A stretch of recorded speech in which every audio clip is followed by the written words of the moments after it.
bayram idi, gece kuşu okurdu, adaklı kız bey corabın tokurdu, herkes şalın bir bacadan sokurdu, ay ne güzel qaydadır sal sallamaq, bey salına bayramlığın bağlamaq.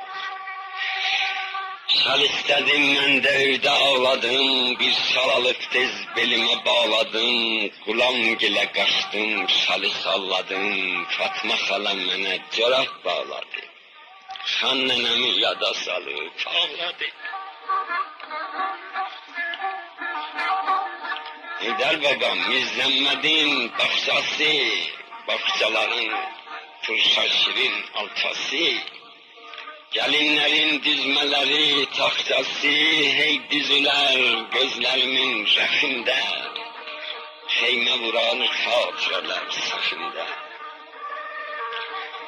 Bayram olup kızıl palçıq əzəllər, Naqqış vurup otaqları bəzəllər, Taxtalara dizmeleri dizərlər, Kız gelinin fındıkçası, hanası, heveslənər anası, qaynanası.